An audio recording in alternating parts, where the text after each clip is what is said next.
अधिकार। मूल अधिकार को हम हिंदी में ही मौलिक अधिकार नाम से भी जानते हैं। इंग्लिश में हम इसको फंडामेंटल राइट्स कहते हैं। भारत का जो संविधान है उसमें ये मूल अधिकार अनुच्छेद 12 से अनुच्छेद 35 तक दिए गए हैं, यानी कि आर्टिकल 12 से आर्टिकल 35 तक इनको मेंशन किया गया है। तो वर्तमान की बात करें दोस्तों तो ये मूल अधिकार कुल मिला के 6 हैं। लेकिन यदि बात करें कि शुरुआत में हमारे मूल अधिकार कितने थे क्या, तो उस समय इन मूल अधिकारों की जो संख्या थी वो कुल मिला के 7 थी। तो सबसे पहले तो हम वर्तमान समय के मूल अधिकारों के बारे में यहाँ पे मेंशन करेंगे। तो step by step, one by one मैं उनको लिखता चलूंगा, तो आप अच्छे से इसको साथ में समझते रहना। नंबर 1 पे जो हमारा मूल अधिकार है वो है समानता का अधिकार।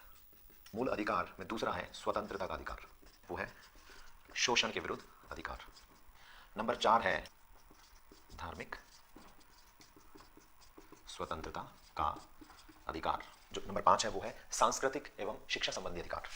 और नंबर 6 है जो बहुत ही जरूरी है और जो यदि ना हो तो इन अधिकारों के होने का कोई अर्थ ही नहीं होगा, वो है संवैधानिक उपचारों का अधिकार। नंबर 1 फिर से देख लेते हैं, समानता का अधिकार। नंबर 2 स्वतंत्रता का अधिकार। नंबर 3 शोषण के विरुद्ध अधिकार। नंबर 4 धार्मिक स्वतंत्रता का अधिकार। नंबर 5 सांस्कृतिक एवं शिक्षा संबंधी अधिकार। और नंबर 6 संवैधानिक उपचारों का अधिकार।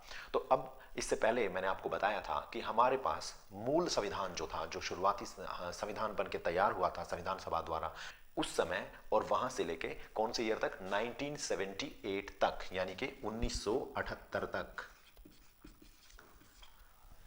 एक और 7वां मौलिक अधिकार हमारे पास होता था जिसको हम संपत्ति का अधिकार बोलते थे, राइट टू प्रॉपर्टी। लेकिन साल 1978 में, 1978 में 44th अमेंडमेंट के द्वारा, यानी कि 44वें संविधान संशोधन के द्वारा उस अधिकार को मौलिक अधिकार से निकाल के एक सामान्य कानूनी अधिकार बना दिया गया।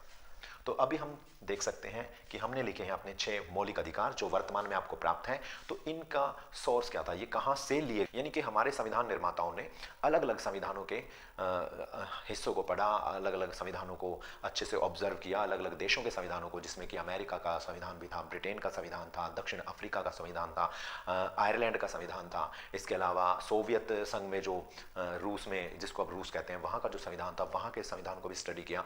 उन सब में से वो सारी बातें जिनको भारतीयकरण करके, यानी कि जिनका हम भारतीयकरण कर सकते थे, यानी कि जो बातें वहाँ अप्लाई हो रही हैं और वो हमारे समाज में भी चल सकती हैं, सिर्फ उन्हीं चीज़ों को लाया गया और ये हमारे बेटरमेंट के लिए लाया गया, यानी कि हमारी भलाई के लिए, हमारे वेलफेयर के लिए, पूरी सोसाइटी के, इंडियंस के वेलफेयर के लिए इन चीज़ों को संविधान में लाया गया। इसीलिए हम ये मान नहीं सकते हैं, इतने बड़ा ये जो एक जो आलोचक ये कह देते हैं कि उधार का लिया हुआ टोकरा है या कहीं से ली गई चीज़ें हैं, ऐसे ही नहीं उठा रखी हैं। ये बहुत रिसर्च करने के बाद, बहुत ज़्यादा वाद विवाद, डिबेट, कई बार तो बहुत हीटेड आर्ग्यूमेंट जो संविधान सभा के सदस्य थे उनके बीच अक्सर होता था, और जब फाइनल कंक्लूजन निकलता था तब उन चीज़ों को रखा जाता था। तो ये हमारे पास एक क्वेश्चन आएगा कि भारत के जो संविधान में मौलिक अधिकार हैं इनको कहाँ से लिया गया है, तो आप अपना जवाब देंगे इन्हें अमेरिका के संविधान से लिया गया है। यानी कि ये कहाँ से आए हैं मौलिक अधिकार, फंडामेंटल राइट्स कहाँ से आए हैं, यूएस से, यूनाइटेड स्टेट्स ऑफ अमेरिका के कॉन्स्टिट्यूशन से ये हमने लिए हैं।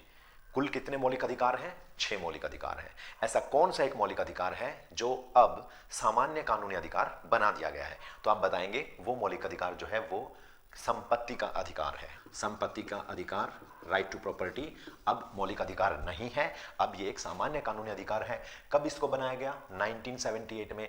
कौन से अमेंडमेंट के द्वारा बनाया गया, 44वें संविधान संशोधन के द्वारा बनाया गया। वर्तमान में 6 हैं। कहाँ से लिए, यूएसए से लिए। ये छोटे छोटे क्वेश्चंस आपके मौलिक अधिकारों से रिलेटेड पूछे जाएंगे, तो आप इनके आसानी से जवाब दे सकते हैं। इसके अलावा एक और क्वेश्चन बनता है कि मैग्ना कार्टा किसे कहते हैं, तो हम ये कहेंगे भारतीय संविधान में दिए गए मूल अधिकारों को, मौलिक अधिकारों को भारतीय संविधान का ही मैग्ना कार्टा बोलते हैं। अब क्वेश्चन आता है दोस्तों, एक मन में अपने आप अच्छे स्टूडेंट हैं तो अपने आप आपके माइंड में एक चीज आती होगी, what is Magna carta, Magna carta है क्या। तो मैग्ना कार्टा क्या है वो हम समझेंगे। हमें जाना होगा 15 जून 1215 वाले दिन की तरफ, यानी कि इतिहास में थोड़ा सा हम जाते हैं। यहाँ पे एक तारीख मैंने आपको बताई, 15 जून 1215। 15 जून 1215 के दिन इंग्लैंड यानी कि ब्रिटेन में राजा होते थे किंग जॉन, उन्होंने इस दिन अपने वहां के सामंतों को कुछ अधिकार दे दिए थे, यानी कि पहली बार ऐसा हुआ था कि जो अभिजात्य वर्ग था, या हम जिसको कह सकते हैं जो अपर क्लास, यानी कि सिर्फ राजा राजा को मैं यहाँ पे मेंशन कर रहा हूँ, उसने अपने अधीन किसी को भी, सामंतों को वहाँ पे थोड़ा सा समझ लीजिए आप, थोड़ा सा उनको फ्रीडम दे दिया था, यानी कि थोड़े से अधिकार, राइट्स, पहली बार कि उनको वहाँ पे राइट्स दिए गए थे।